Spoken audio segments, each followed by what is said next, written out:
pueden tomar sus asientos, vamos a abrir las Escrituras.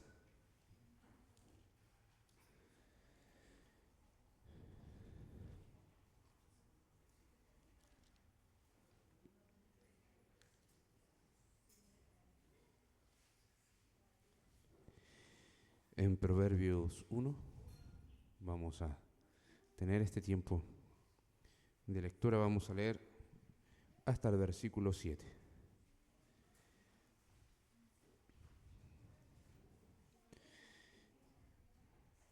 Proverbios capítulo 1, del versículo del 1 al 7.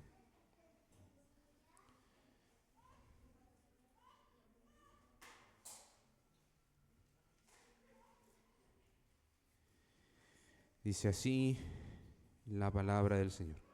Los proverbios de Salomón, hijo de David, rey de Israel, para entender sabiduría y doctrina, para conocer razones prudentes, para recibir el consejo de prudencia, justicia, juicio y equidad, para dar sagacidad a los simples y a los jóvenes inteligencia y cordura.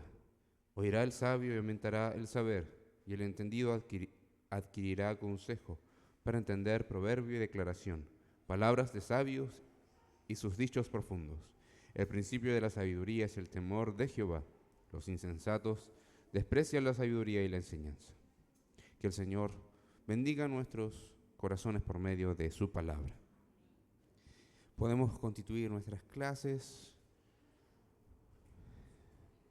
y vamos a continuar acá en el salón esta serie que hemos comenzado, esta nueva sección o unidad incluso podemos llamar, sobre el perfil del siervo, sobre el liderazgo bíblico. Y estamos todavía en la clase 1, vamos a ver hoy día la segunda parte.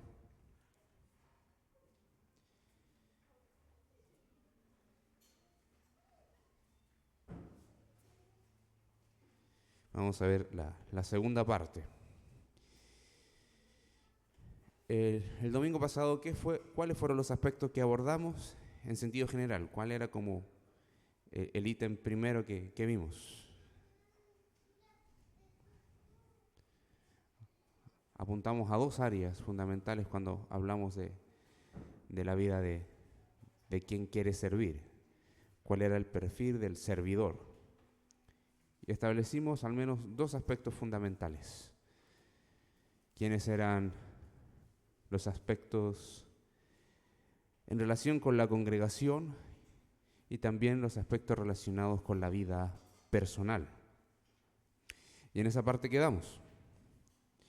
Vimos rápidamente que aquel que debe servir en una iglesia de manera formal debe de haber constado con un testimonio público de fe, como es el bautismo, haber sido reconocido miembro de la congregación, dependiendo del servicio que vaya a ejercer. Si es liderazgo, obviamente debe ser reconocido no solo como alguien que ha sido bautizado, sino también que es miembro, porque el ser miembro implica también una vinculación con la iglesia de manera permanente, y se ven ciertos elementos que son reconocidos por los creyentes, por la iglesia en general. Vimos su compromiso y perseverancia, vimos su disposición gozosa, que es servir con gozo, no por obligación, hacerlo sin quejas ni discusiones, como lo establece la misma palabra en Filipenses, en Colosenses, hacerlo por amor a Dios y a la iglesia, nunca por vanagloria, nunca para ser visto, nunca para alcanzar un desarrollo personal, nunca como un proyecto propio, sino entendiendo que es la voluntad de Dios que lo ha llevado a servir en equipo, nunca un llanero solitario, sino que como cuerpo de Cristo estamos sirviendo al Rey de Reyes, y también buscamos, al servir en equipo, también edificar a quienes son parte del equipo. Por eso el liderazgo siempre es plural, nunca es solitario. Y eso es algo que se ha venido entendiendo ahora últimamente de una forma más profunda, de una forma más directa, de acuerdo a las Escrituras. No es que hay un jefe, sino que es un equipo de dirección en este caso, si lo enfocamos en la iglesia local, de pastores, y luego así en cada ministerio, por decirlo de alguna forma. Y también alguien que es disciplinado y es responsable. Si sabe que tiene que cumplir con algo, evalúa todo lo que implica eso. Evalúa los tiempos, evalúa el traslado, evalúa la disposición que va a requerir el compromiso. Eso es lo que vimos. Si alguien se comprometió, debe ser diligente, debe ser alguien que está dispuesto a sacrificar tiempo de otras cosas para poder servir al Señor. Cuenta con un tiempo real, no simplemente con la disposición. Bien, y eso es lo primero. Ahora, lo segundo es una vida transformada por el Evangelio, algo que es de manera personal. Así que vamos a estar visitando Timoteo, 1 Timoteo 3, también vamos a estar echando un vistazo ahí lo que dice en Tito. Principalmente vamos a estar en 1 Timoteo capítulo 3. ¿Cuáles son las cualidades deseables para todo creyente, no solamente para aquellos que quieren postular a un liderazgo pastoral, de diáconos o cualquier otro servicio público? No se requiere un estándar menor, sino que se mantiene un estándar siempre alto, aunque hay veces que debe ser específico en cuanto a la función que va a cumplir. Podemos encontrar un hermano muy capacitado en entendimiento teológico, pero si no sabe tocar batería, no puede tocar batería. Así es. Entonces hay algunos asuntos generales y algunos asuntos específicos, así que eso también es importante. Y lo primero que encontramos acá, lo primero que vemos en esta demanda para aquel que va a servir, y es lo que debemos de estar analizando cuando queremos reconocer a alguien para un liderazgo importante, ya sea por votación de iglesia, por mano alzada, por votación secreta, ya sea cualquiera de estas formas, o incluso desde el directorio para considerar a alguien a servir, debe constar con lo siguiente. Primero, debemos de entender que debe ser íntegro e irreprensible. Íntegro e irreprensible. Hubo un tiempo donde las iglesias hacían, no honesta, me refiero en términos generales, en el mundo evangélico, y de hecho hoy en día también se sigue haciendo en algunas ocasiones, que no importa bien su vida, si está ordenada en fidelidad, en obediencia a la palabra del Señor, pero si hacía algo bien, que lo siga haciendo. Hay iglesias que los músicos que tienen en su iglesia son músicos, son pagados, son contratados, y van, tocan el tiempo que les dijeron que tocaran y después se van. No son hermanos que están sirviendo a la congregación, son incrédulos que están tocando música que le pertenece a la iglesia para adorar a un Dios en el cual no creen. Entonces, es importante esto. ¿Por qué? Porque no podemos hacer vista gorda de cómo está la vida del hermano para que pueda servir. Debe constar con un testimonio de integridad personal, de irreprensibilidad. Y vamos a leer el pasaje que tenemos como base, 1 Timoteo 3. Si alguien pudiese leer este pasaje, al menos los versículos, les digo enseguida. Versículo del 1 al 7.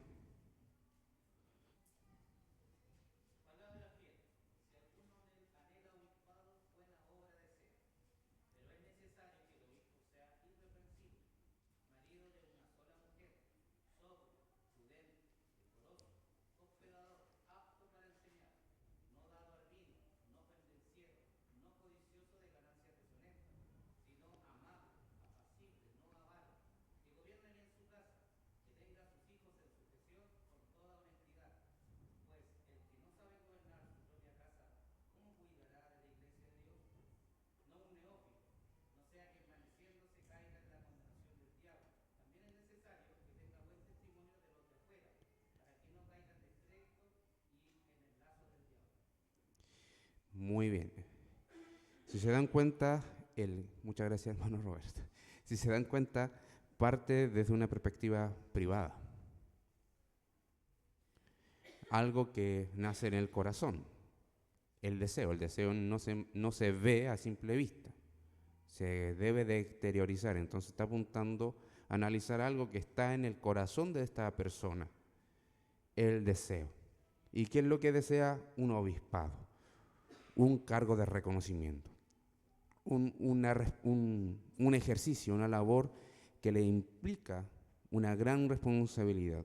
Obispo significa ser sobreveedor, o sea, estar viendo qué es lo que está aconteciendo en la iglesia.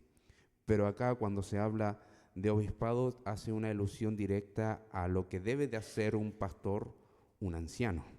Normalmente cuando se utiliza esta palabra es una palabra sinónima a lo que viene a significar pastor o anciano. ¿Ya? El cargo en sí mismo es anciano. El pastorado y el obispado definen ciertas cualidades, ciertas funciones específicas. El pastor tiene la idea de cuidar y cuidar de que las ovejas, si hablamos de la labor específica, que pasten, que las ovejas pasten, que se alimenten, estar cuidándolas, de que puedan alimentarse bien, dirigirlas para que no se pierdan mientras ellas están viviendo y pastando. Ahora, el obispo tiene una visión un poco más allá, no se queda en el momento, sino que está constantemente mirando hacia afuera. Hay algunos hermanos que entienden este pasaje como la diversidad que se da dentro del mismo directorio pastoral. Hay algunos pastores que están ocupados en el ejercicio de hacer cosas de lo que es diligente, de lo inmediato. Pero ya hay otros pastores, obispos, que están mirando hacia la proyección. ¿Qué es lo que vamos a hacer mañana? En 5 años, en 10 años. Incluso viendo ciertas amenazas, marcando cuáles son los asuntos que pueden dañar a la iglesia. Está sobreviendo hacia el futuro y cuidando el presente. Entonces, hay algunos que presentan que esta diversidad de términos que se utilizan es para describir esa diversidad que hay dentro del liderazgo pastoral. Ahora, más que describir en sí mismo un pastor, hay que apuntar a cuál es la cualidad que debe de poseer a quien quiere servir. Lo primero que dice es irreprensibilidad, que es integridad. Integridad, una persona confiable, de buen testimonio. No vive desordenadamente ni abiertamente en pecado. Esa idea de abiertamente en pecado es importante. ¿Por qué? Porque todos pecan de alguna u otra forma. Entonces, ¿cómo es irreprensible alguien que inevitablemente peca? Bueno, porque no se entrega al pecado, sino que lucha con el pecado que permanece en él y se arrepiente cuando lo comete y busca tomar medidas para no volver a pecar con lo mismo. Y eso es. No comete pecados totalmente graves en el sentido de que daña a terceros y daña a cuartos y daña a mucha gente. No. Entonces, el asunto de aquí de la irreprensibilidad se utiliza como un término legal. Es un término que describe a alguien que no puede ser acusado por cualquier cosa, que no puede ser tomado por la justicia y puede ser encarcelado porque se le encontró un cargo contra él y puede llegar a estar preso. Pablo utilizaba siempre muchos términos que eran extraídos obviamente, porque el lenguaje es así, de lo que describía asuntos legales para aplicarlos y explicar cómo debe de funcionar la iglesia. Eso es dirección y obra del Espíritu Santo. Entonces, quien quiere servir de manera visible debe de considerar esto, mantener una irreprensibilidad, que se pueda confiar en su testimonio. ¿Y cómo se sabe eso? ¿Cómo se sabe eso? Bueno, en la dinámica que tiene con la iglesia, pero también conversando y observando de cerca a su familia, conversando con su esposa, conversando con sus hijos, si sus hijos son grandes y pueden dar alguna opinión, alguna visión importante de su padre. En este caso, podemos agregar que el testimonio debe estar apuntando a lo siguiente. Filipenses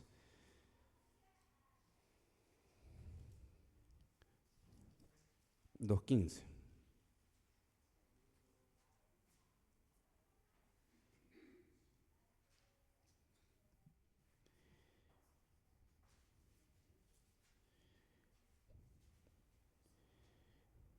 para que seáis irreprensibles y sencillos, hijos de Dios, sin mancha, en medio de una generación maligna y perversa, en medio de la cual resplandecéis como luminares en el mundo. Dentro de la humana intención de servir al Señor, pero motivada y fortalecida por el poder de Dios, debe de manifestar esa luz que el Señor les entregó. Mostrar a Cristo. Si alguien tiene un testimonio de que es una muy buena persona, pero ese testimonio de ser buena persona se concentra en él, no es lo que está diciendo el texto. Lo que está diciendo el texto es que si hay alguien que tiene un buen testimonio de alguien que es distinto, que su moralidad es distinto, pero que eso está reflejando a su Salvador, ese es el testimonio que está apuntando el texto. Reflejar a Cristo, no simplemente ser considerados como alguien que no es desordenado. Otro aspecto importante es la humildad, no de manera soberbia. Y siempre tengo ejemplos con el grupo de música, porque es donde estuve mucho rato, y desde que fui creyente estuve relacionado con la música de la iglesia. Desde el, ¿cuándo? 2008 estuve en un coro, y ahí un coro de 125 personas aproximadamente. Después bajó por X motivo, pero tenían una particularidad del coro. Lamentablemente siempre habían algunos ejemplos específicos que les gustaba tomar ciertas posiciones o cierto protagonismo para ser vistos, porque cantaba bien, porque podía hacer otras cosas que otras personas no, porque ejecutaba de alguna manera el instrumento, porque hacía algunos arreglos musicales que nadie más podía y sacaba, no sé, lo que estaba en tendencia a sacar. De hecho, la música andina, no sé si han escuchado esos grupos andinos cristianos, que son re complicados los acordes y es música andina. Es demasiado difícil, hacen rajeos muy rápidos, digitaciones extremadamente complejas, y nos faltaba el grupito que se juntaba y todos mirábamos cuando tocaban porque nadie más podía hacer lo que ellos hacían. Algunos lo hacían con sencillez de corazón, otros no. Entonces, si alguien va a estar siendo visto para enseñar, para cantar, para ejecutar algún instrumento, debe de tener humildad. Ahora, también se debe de tener humildad para recibir a la gente, a las visitas, para pedir algún motivo de oración, para comunicarse con alguien, para decirle, ¿sabes qué? Estamos preocupados por ti. Estamos preocupados por ti no porque estamos en una tarima mirándote hacia abajo, sino porque estamos preocupados por tu vida espiritual. Queremos manifestar con nuestra preocupación que realmente queremos servir a tu vida espiritual y nos gustaría saber de qué manera, con humildad, no colocándonos a nosotros mismos como referentes de santidad, referentes de moralidad, no colocándonos a nosotros mismos como aquellos que han alcanzado la perfección en términos prácticos, porque en Cristo somos santos y perfectos, sino aquellos que están dispuestos a servir para que quien es el perfecto sea visible, que es Cristo. En humildad, entendiendo que es Cristo el estándar de santidad, el estándar de moralidad, el estándar de gracia, el estándar de amor, y nosotros estamos siguiéndolo a Él. Alguien que quiere servir debe tener esto en mente. Y eso es lo que dice Filipenses 2. Vamos nuevamente a Filipenses 2, pero vamos a devolvernos a algunos versículos, desde el 5 al 7.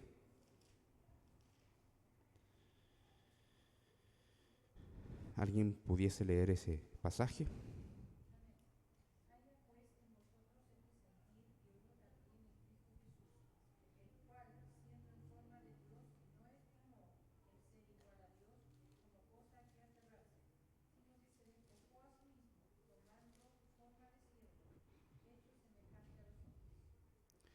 Amén.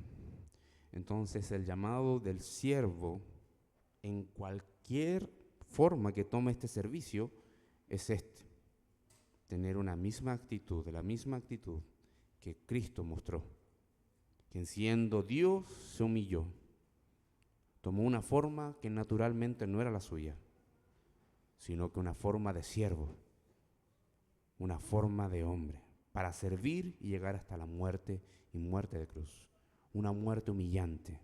El servicio muchas veces nos va a llevar a vivir experiencias que pueden degradarnos a nosotros, humillarnos a nosotros, hacernos sentir una vergüenza indescriptible, pero nunca vamos a llegar al grado que la que Cristo experimentó, esa vergüenza que Cristo experimentó.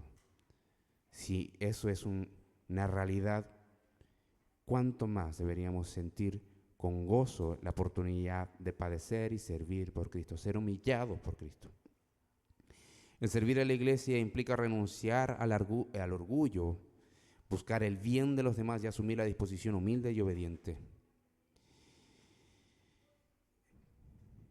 Bien, eso es importante aclarar que la humildad nunca está facultando necesariamente que se asienta con una actitud abusiva de cualquier persona, sino que si te encuentras con algún rasgo de abuso o de alguien que quiera usar tu fe o abusar de tu fe, tú con la palabra del Señor deberías, y con el carácter de Cristo, deberías presentar defensa ante ello.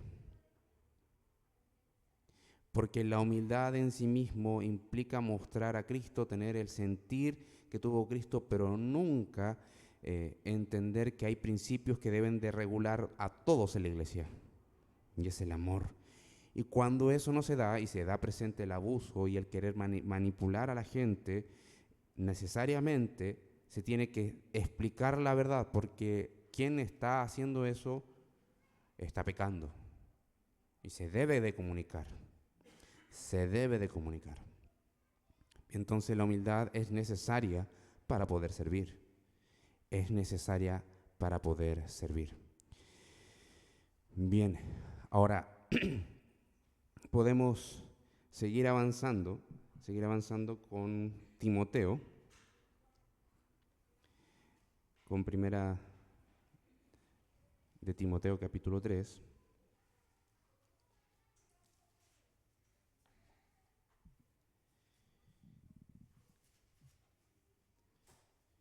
Donde habla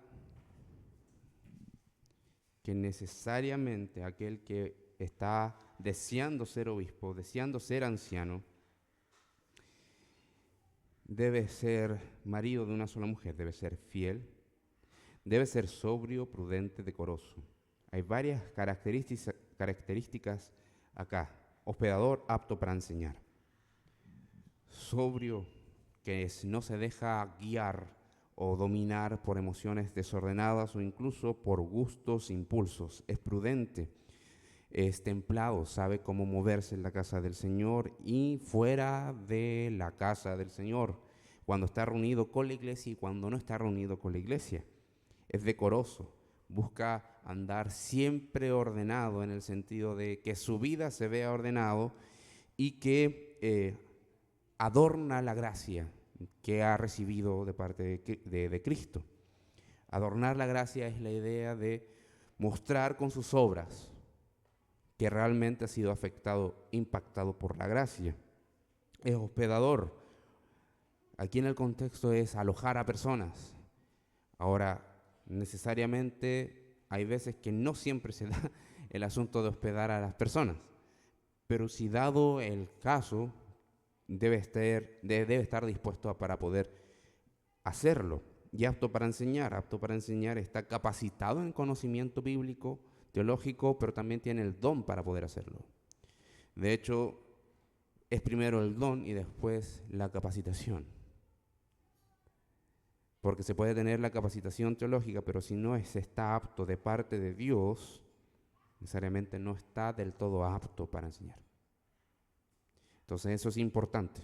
Se debe de identificar esas cosas. Y esas cosas se deben de ver con humildad, con sencillez, con una evaluación directa de cada uno que quieran participar de este grupo de servicio. Ahora, dejando eso en pausa porque vamos a profundizar eso en las siguientes clases, vamos a ir a otro aspecto importante, de la característica de aquel que quiere servir en términos generales en cualquier servicio, pero que debe de manifestar características de un creyente. Básicamente es eso. Cuando hablamos de alguien que va a servir, estamos viendo a alguien que está perseverando con la nueva naturaleza que el Señor le dio, con la identidad que el Señor le dio, de que es un creyente que debe de buscar la irreprensibilidad, podemos decir la santidad, que debe de andar como Cristo, humilde, que debe de andar como Cristo, como alguien que ama. Y eso es lo siguiente, amar. Ama y anima a amar. No solamente se queda tranquilo con que él está consciente de que ama, sino que busca a los demás para invitarlos a amar de manera práctica. Es verdad, a veces nos cuesta en el sentido de qué manera podemos manifestar esto. La oración, el consejo, el compañerismo, pero hay más formas en las cuales podemos nosotros mostrar el amor práctico. Entonces el amor práctico trata a los hermanos con amor y alta estima. Congregarse y servir es para la edificación de su vida, y considerar a los hermanos, el venir a la casa del Señor, también es parte de amar a los hermanos. También es parte. O sea, si no pensamos con qué nos vamos a encontrar, tenemos que empezar a hacerlo cuando venimos a la casa del Señor. ¿Con quién me voy a encontrar? Con mi Señor y con los que Él ha salvado. Y quiero estar acá porque quiero ver cómo el Señor obra en la gracia, obra conforme a su gracia en la vida de las personas que están congregadas acá y han confesado en la fe en el Evangelio. Entonces, congregarse y servir es una muestra también de amor para la edificación de una forma particular y también hacia los demás. Por medio de esto, ama al Señor. ¿Por qué? Porque aquel que ama al Señor busca guardar su palabra. Y congregarse es parte de ello. Entregar el don en servicio de otros es parte de ello. Jamás el don ha sido entregado para edificarse a uno mismo, para ser visto uno, para ser levantado por sobre otros. Jamás ha sido ese el propósito. De hecho, 1 Corintios los establece, el don es para el servicio y la edificación de la iglesia, y eso significa para entregárselo a los demás. Filipenses, nuevamente, Filipenses 2, del 1 al 3.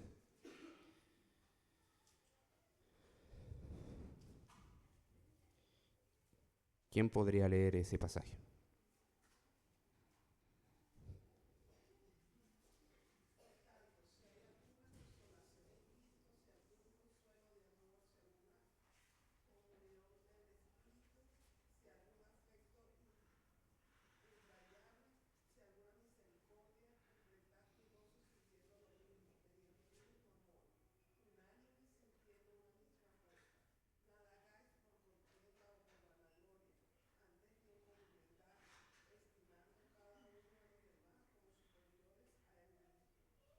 Ahí está la descripción del amor. Perseveramos, guardamos la consolación que hemos recibido en Cristo, el consuelo que hemos recibido por su amor, la unión que tenemos por medio del Espíritu, el común Espíritu que tenemos todos los creyentes. Completamos el gozo del otro sintiendo lo mismo, buscando el propósito de que el nombre del Señor sea glorificado, que Él reciba adoración, de que los salvados puedan crecer en santidad y que el mundo perdido sea evangelizado. Amar de esa forma. Ahora, si hay un hermano que está pasando necesidad y podemos ayudarlo también, ir en ayuda de aquel que está sufriendo, consolar como hemos sido consolados por medio del Evangelio. Esto es parte también de aquel que quiere servir. No es para aquellos que quieren dedicarse a la consejería, a la visitación, sino con todo lo que hagas. también es enseñable. Tiene una actitud humilde. Entiende que debe de crecer, que él no es el estándar del conocimiento, él no es el estándar de la doctrina, sino que la palabra del Señor. La palabra del Señor es de donde abunda el conocimiento de Dios, es el estándar de la doctrina, y si nosotros nos acercamos a la palabra del Señor para entender las razones de Dios, no implica necesariamente que nosotros somos infalibles, sino que debemos de mantener esa actitud humilde porque somos pecadores aún, perdonados, sí, pero pecadores porque pecamos. Entonces debemos estar dispuestos a ser corregidos y crecer en el Señor, buscar incluso ser capacitados. Pongamos el ejemplo ya de los pastores. ¿Cuánto es la formación inicial que digamos que en la corporación se ha considerado durante años? ¿Cuánto es la formación teológica inicial para un pastor que en la corporación de centros bíblicos normalmente se ha considerado durante años? 4. Y si al seminario baja los años de estudio a 3, ¿estaría mal? ¿Ah? Podría ser más intensivo, claro, porque hay modificación de malla. Ahora, con esos 3 años de teología o de un seminario, ¿ya sabe todo el pastor? ¿Qué debería hacer el pastor después de ejercer, ordenar un poco su vida? ¿Qué debería hacer? Seguir instruyéndose. Ahora hay programas de maestría. Hay programas de maestría donde nuevamente son 3, 4 años y después pueden conseguir otra maestría, porque a veces las maestrías son específicas. En idiomas bíblicos, otra en consejería, otra en divinidad, otra en artes. Es interesante cómo le digan artes porque es multidisciplinaria en algunos asuntos de la iglesia. Pero los 4 años de estudio no es el tope. De hecho, incluso si no hay seminario, ¿qué debería hacer el pastor si quiere enseñar a la iglesia?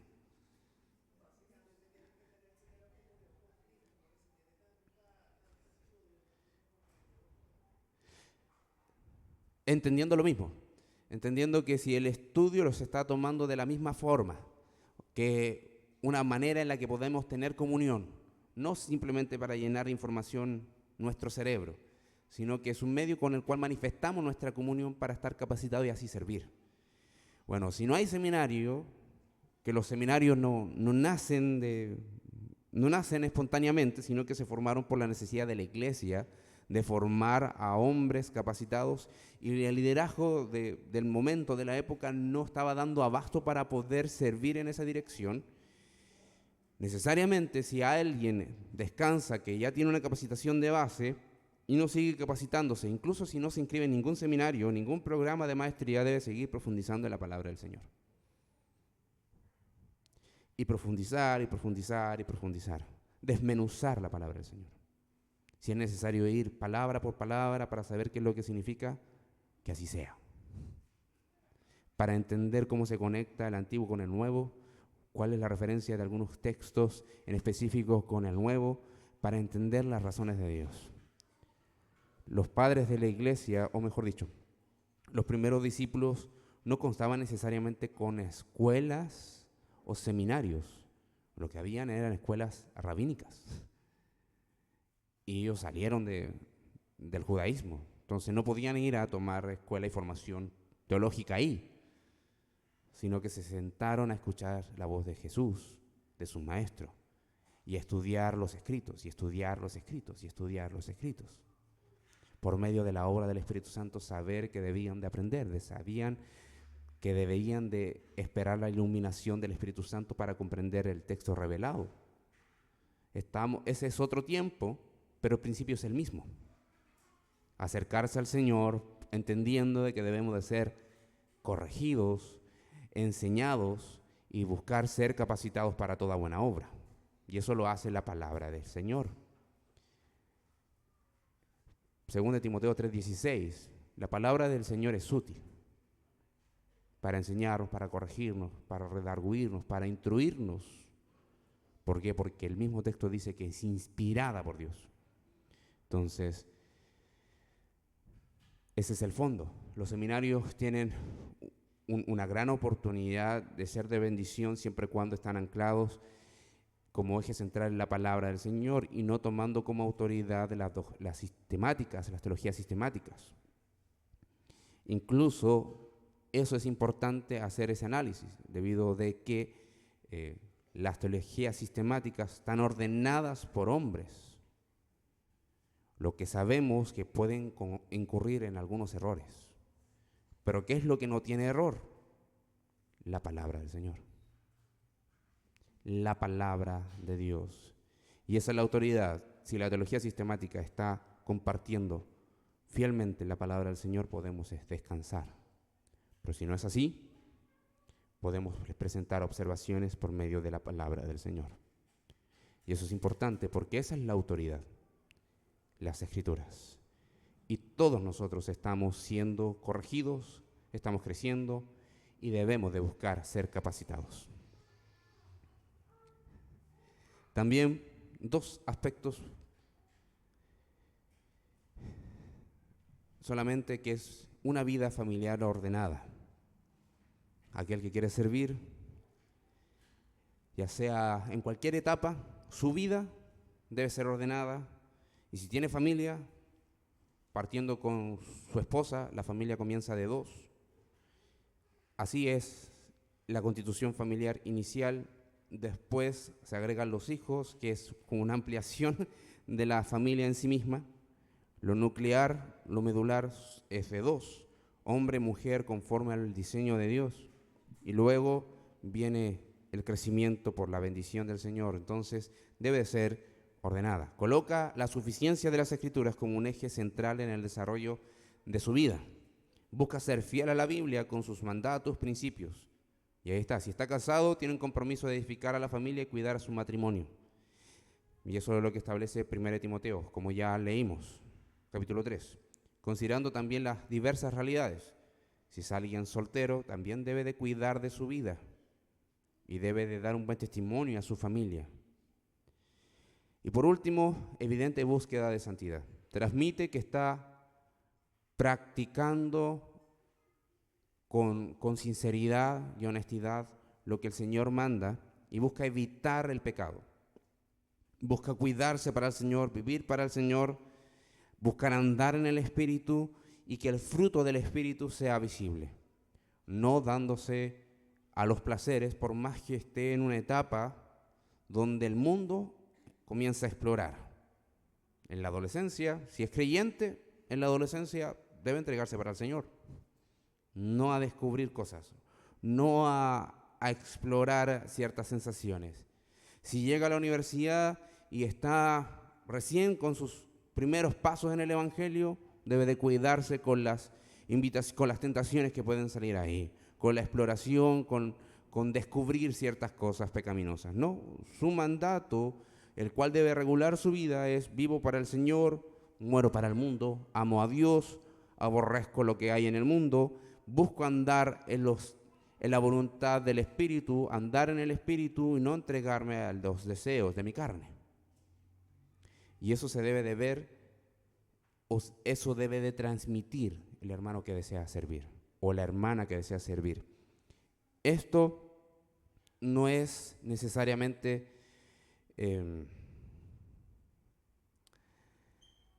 algo que se diseña desde una perspectiva que busca oprimir, pero sí ordenar. Busca que los que vayan a servir entiendan cuál es el propósito del servicio y que la iglesia, todos nosotros, entendamos la importancia de cuidar nuestras vidas cuidar nuestras vidas para dedicarnos a lo que Dios quiere hacer con ellas. Ese es el fin. Y esto no es sacado de las mentes de alguien propiamente tal, sino es lo que se establece en la misma Escritura. Por eso están las citas bíblicas y por eso se citó necesariamente el libro de Filipenses, porque eso coloca un estándar. Si alguien quiere servir, lo haga entendiendo el mismo sentir de Cristo, de humildad, de amor, de unidad, de sacrificio. Eso, queridos hermanos, no sé si hay dudas, comentarios antes de orar.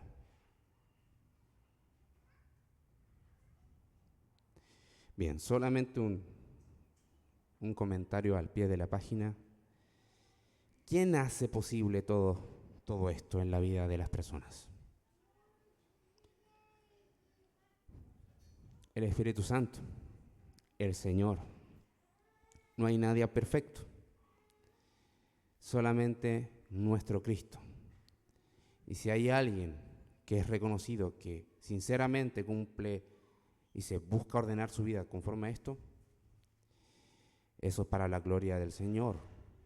No es para la gloria del hombre ni para nadie terrenal, sino para la gloria del Señor. Y ese es el fin, glorificar a Dios en nuestra santidad, en nuestro arrepentimiento y con sencillez de corazón buscar que el Señor sea glorificado. Nos ponemos en pie y oramos.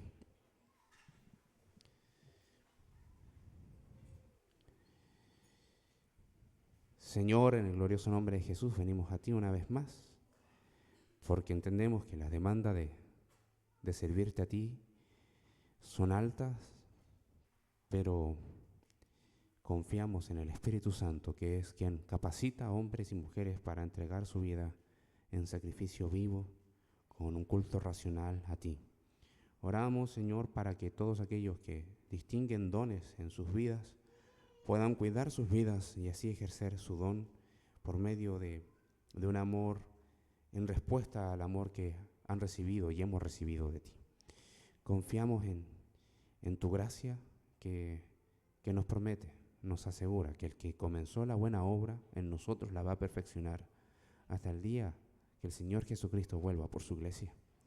Te alabamos, Señor, porque podemos descansar, que el poder para hacer todo esto posible no viene de nosotros mismos, sino que ha venido del Espíritu Santo, que no solamente nos ha compartido ese poder, sino que habita en nosotros. Gracias, Cristo, gracias, Padre, gracias, Divino Consolador, por esto. Lo oramos en el glorioso nombre de Jesús. Amén. Y gracias por los